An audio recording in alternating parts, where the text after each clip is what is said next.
Hello YouTube, Dave here again. Welcome back to another pickups video or some new stuff video. Most of the things that I'm going to be showing here today are items that I've purchased myself, but I do have a couple things here that were sent to me for some upcoming review videos, but I'm going to do those at the end here.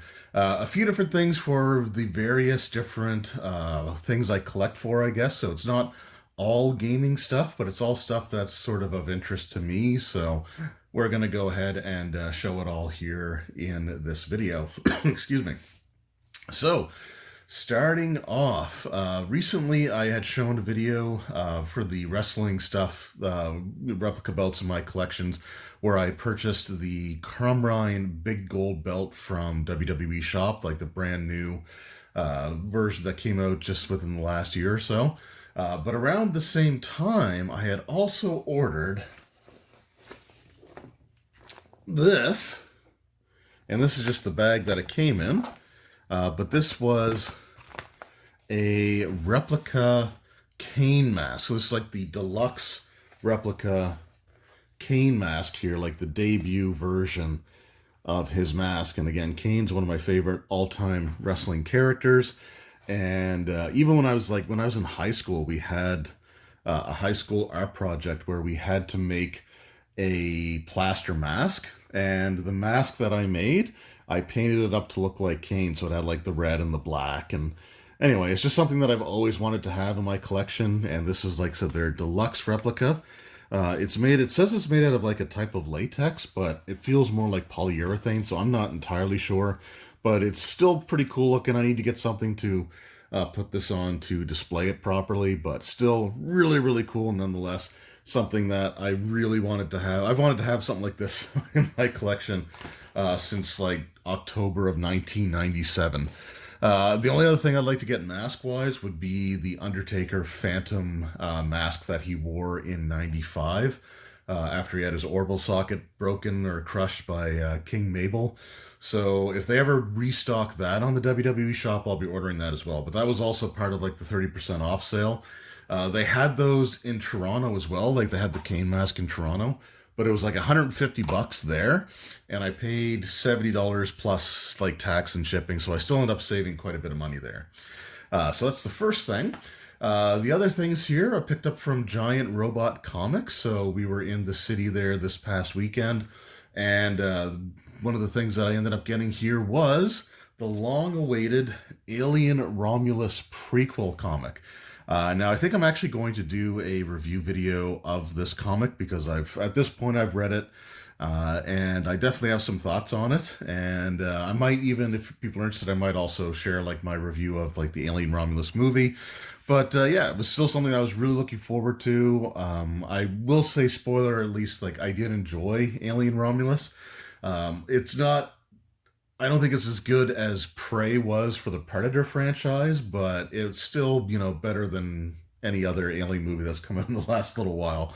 But yeah, so we got the comic here. This explains what happened on the space station before the events of Alien Romulus actually took place. Or I guess sort of in between, because the movie opens with them recovering the big chap from the original Alien, and then it cuts sometime in the future to the characters in the movie. And this is sort of what happens in the in-between there.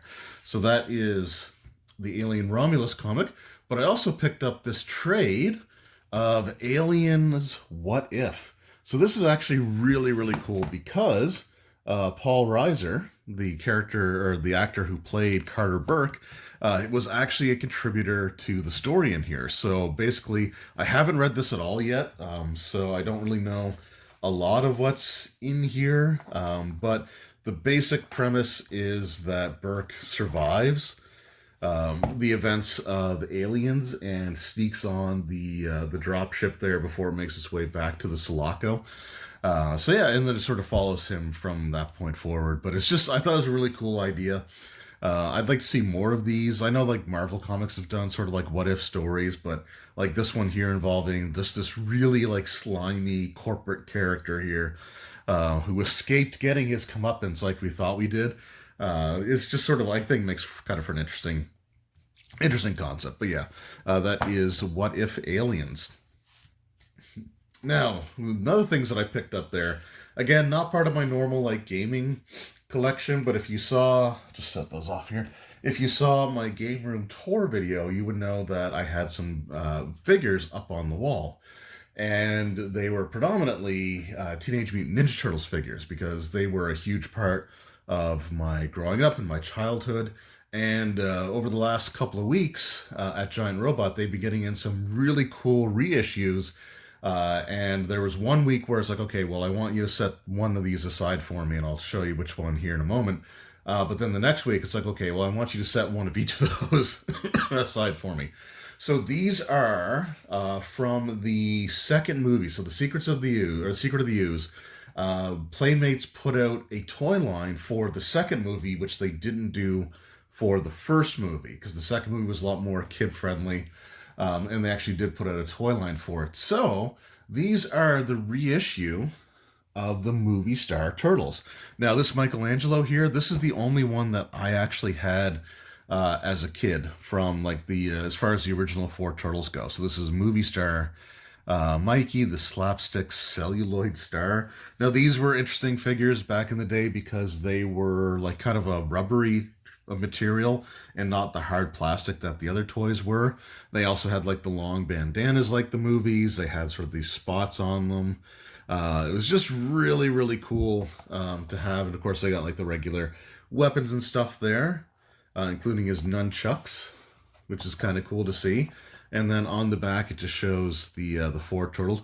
Now, it's interesting. It shows scenes from the first movie, right, on the back here. But this was really like for the second movie, because you see like the second movie stuff is kind of on the front there.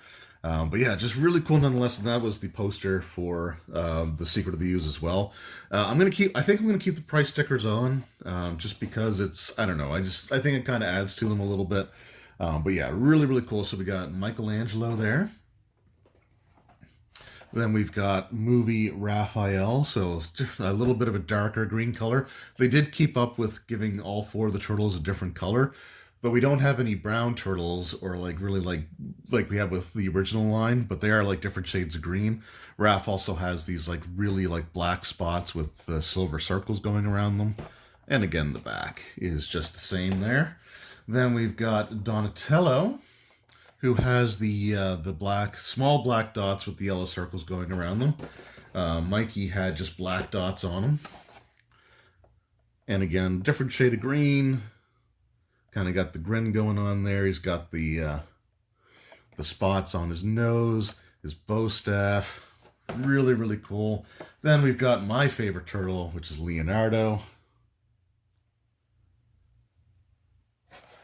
And then the same on the back here. And then the one figure, for the first week that I asked him to set one thing aside, it was this guy right here. So this is the Super Shredder. And this actually has a 40 years of Ninja Turtle sticker on it there, which none of the other ones do, but I have to assume they're like reissued at the same sort of time. But this one has like the full line of the movie Turtles. Now, he ended up getting in these four, which I have. He also had Splinter, the Foot Soldier, Razor, and Super Shredder. He never got Toka in though, which kind of sucked because Toka was my favorite of the evil mutants, but he was also the only other movie line toy that I had as a kid, where our original puppy got a hold of it and used his teeth to modify and customize the figure here. But here we've got the Super Shredder. I never had this when I was a kid. And I loved the Super Shredder. I thought it was just this really cool, sort of menacing look. And yeah, I remember a buddy of mine had the toy, and he brought it over one day to play with. Like, we were playing with our turtles, and I I kind of tucked it underneath the couch pillow, hoping he would forget about it, which he did, just so I could play with it for a day or two. And then I gave it back to him. Like, I didn't keep it. I did return the toy to him, but I did kind of hide it away so that I could actually play with it on my own for a little bit. Because he was being kind of protective of it at first, but then we got distracted with other things. And anyway, not my proudest moment, but you know, hey, we were kids and it was harmless. It wasn't stolen. Like, he got his toy back. But I never had the Super Shredder, and I just really wanted to play with it a little bit. So I did that. Anyway, we all did things when we were kids. But yeah, really, really cool to have those in my collection.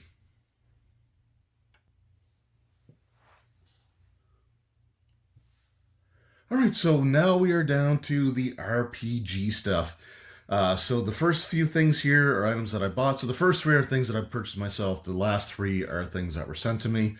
But we're going to start with these first two here. I bought these from Monster Comics in Halifax. So I went to Giant Robot in Dartmouth, and then I went to Monster Comics in Halifax because I thought I was finishing a collection by purchasing these two books, completely forgetting that there is actually one more that I'm missing from my collection. And the secondary market price has gotten so ridiculous on it that I'm cool if I never own it. But anyway, the two books that I bought were for D&D 4th edition.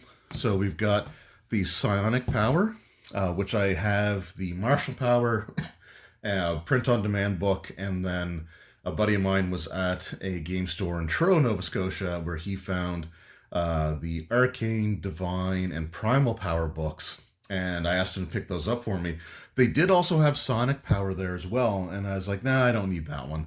And then it's like, well, I kind of wish I had picked that one up as well, especially considering that I started playing a Scion in a 3.5 game and have completely just fallen in love with the Sonics system for that game anyway. So I kind of wish I'd picked that up. So I knew that they had it at Monster Comics, and I was glad that they still had it there, so I ended up picking that up. And along with that, I picked up the last of the Power books, which was Martial Power 2. So that completes the Power books series. There was Martial Power and Martial Power 2, and then there was Arcane, Divine, Primal, and Psionic. They never did second books for the other power sources because this was around the time that they did the Essentials lineup, because this would have been a 2010 release. Let's have a quick look here. First printing February 2010, and I want to say by May or the early summer is when they started putting out the Essentials lineup. So these hardcovers were kind of stopped, and then the playtest for 5th edition came out. So they kind of just discontinued 4th edition altogether, which really sucks because there were some really cool sounding books that they had advertised for release that were going to be coming out in 2013, and they never did because they started the playtest in 2012. So things like the Narath campaign setting, the whole world campaign setting for where the Nentir Vale was located, that was scrapped along with some other things. And it was a real shame, but I do have these Power books, and I thought with these two that I was completing my 4th edition hardcover collection. Now, a couple of the hardcovers I do have as softcover print-on-demands, but I consider that to be as valid as anything else because they are physical copies of the book, and I did purchase them through official means, even if they weren't the originals or whatever. That's fine. I think that, print-on-demand collecting is just as valid as anything else. But the one book that I did realize I was missing as a hardcover was the Dark Sun Creature Catalog. I do have the Dark Sun campaign setting as a print-on-demand book as well, but they didn't do the Creature Catalog along with that, and I went on eBay. It's it can't be that bad, right? And one of the listings was for 360 some odd Canadian dollars, plus about $50 in shipping. So that's not going to happen. If they make it print on demand, I'll pick it up that way. If I ever come across it, in the wild for a decent price, I'll pick it up. But I mean, these were around $40 a piece, which is the highest that I would pay for used books. Although I think these were actually I don't think these were used. I think these were real stock, original stock that the store picked up and just never sold. Because they've been around for a very, very, very long time. But anyway, it is what it is. I'm glad to have them in my collection now. And hopefully if I can find a creature catalog for Dark Sun, then I'll be able to complete that hardcover collection. If not the end of the world. All right, so next, I did back the Vaesen or Vaesen. I still don't know how to pronounce it. I even watched a video from Free League where they did say the pronunciation multiple times. and I completely forget how she said it. I think it's Vaesen. But I recently backed their Kickstarter online for the Carpathia book, a second book that I can never remember, and their starter set. But it got me thinking, because I do have the original core rule book and an adventure book, but another book that I was really interested in was the Vaesen Mythic Britain and Ireland book. Hi, buddy. And my puppy just came in. You might hear his feet on the floor here. But yeah, so the Vaesen normally takes place in like the sort of like, it's more of like a Nordic folklore. No. So I'm not as familiar with that personally as I would be with other stuff. So this is like the British and Irish folklore. Sorry, I was trying to keep my dog from barking at me. So this is the British and Irish sort of folklore stuff, which I'm a little more familiar with. But yeah, this is really, really cool. I do like the Vaesen. I'm going to go with that pronunciation for now. I do like the Vaesen set, like rule set, and I like the concept behind it. So yeah, really happy to have this, and I can't wait for next year when the Kickstarter gets fulfilled. And I know it's going to go through because it had like a $40,000 asking amount, and in just like a day or a day and a half, they were up to nearly $500,000. So there you go. Anyway, up next, these were sent to me by Wizards of the Coast. I also have the Player's Handbook that they sent me as well. I just haven't gotten around to making videos using that yet, but I will eventually. But they sent me a package with the 2024 Dungeon Master's Guide. So here we've got the hardcover here. So we got Venger. And I actually this was my favorite of the three covers because it has Venger and Warduke on it there, as well as, I think her name is Skyla or something similar to that.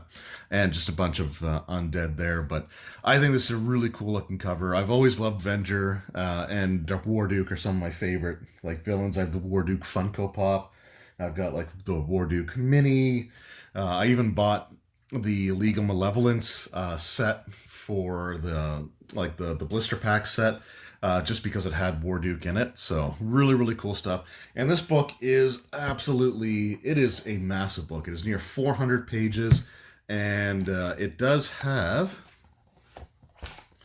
the fold-out maps here. And this is actually really kind of cool because this is the Greyhawk setting, which is once again the official or default setting for D&D, going back to like the way it was in 3rd edition. But here we actually have like the map for it. Originally, I think the Greyhawk map was released in Dragon Magazine as like a 4-part thing. But there is some cool stuff in here, and one of my favorite things, if I can find it really quickly, because I might not. I saw it yesterday and I even took a picture of it. Yeah, here we go. So we got the Cairn Hills, looking for the Mist Marsh. Oh, you know what? That was in a picture inside the actual book itself. If I remember, I'll put it up on the screen here. But there's actually some really cool Age of Worms references there. So you do have the Cairn Hills, which is where the adventure path started with the Whispering Cairn. And then you had the Mist Marsh, which I think is just somewhere here. Or maybe it's not. I don't know exactly where it is. But anyway, there was actually some really cool Age of Worms references. There's a picture of Caius, which is really gross. And then on the other side of the map, we have the Greyhawk, the city of Greyhawk map there as well, including the arena where one of the adventures also took place in. And it's really cool to see just some stuff that you can sort of reference to Age of Worms, because Age of Worms didn't officially become set in the world of Greyhawk until like halfway through its run. So when you actually did the arena stuff, it was just called the Free City instead of the Free City of Greyhawk. Now, again, I don't know if I'll be able to find that map really, quickly or not, but it was still really cool to see like a map of the that had Diamond Lake on it, as well as some other things here. But again, just some really cool stuff in this book. The back has like just a ton of maps in it there, which is really, really cool. There's some really cool magic items. It has the kids magic items from the D&D cartoon show. So I'll see if I can find one here really quick. So yeah, you got like so you got like Hank the Ranger there with his energy bow. It has like the hat of many spells. But this is actually a really cool DMG, and it reminds me a lot of the 4th edition DMG because it has a lot of advice on how to engage different types of players, how to identify different types of players. Like you've got, you know, the thespian, you've got sort of the problem gamer, who's like really impulsive, but there's ways to engage that player to sort of bring them into the game. There's a lot of decent advice in here, and it has the Bastion rules, which is sort of a modified version of like the old school, having like a keep that you would get, or a stronghold, right? So it's kind of cool to see something like that come back into the game. So they sent me the retail cover, as well as the game store exclusive cover there, with Lolth on it, that she's got somebody trapped there. And then you got the 50th anniversary thing on the back. I was expecting these to come to me in the mail, but what I wasn't expecting was a copy of the Dungeon Master screen. So they sent this along as well. So I'll be doing a video for this probably right after I record this video. And I'm looking forward to this. So I do have the Dungeon Master's Guide, as well as the screen pre-ordered from 401 Games in Toronto. So I'll have a backup. I'll be able to keep one of these sealed because these are, you know, the way that they're doing their packaging now. It has the pull tabs on them. But I will be getting one from 401 Games that I'll be able to keep sealed. So that's the collector side of me. But anyway, those are the latest additions to my collection. So let me know in the comments below what are some of the cool things that you've picked up over the last little while that you've been adding to your various collections. Doesn't have to be gaming related. Like I said, I had some action figures and I had some comic stuff. So let me know all that in the comments below. Anyway, I just want to thank each and every one of you for taking time out of your day to watch this video. It really does mean the world to me. And I will see you all in the next one. Until then, take care.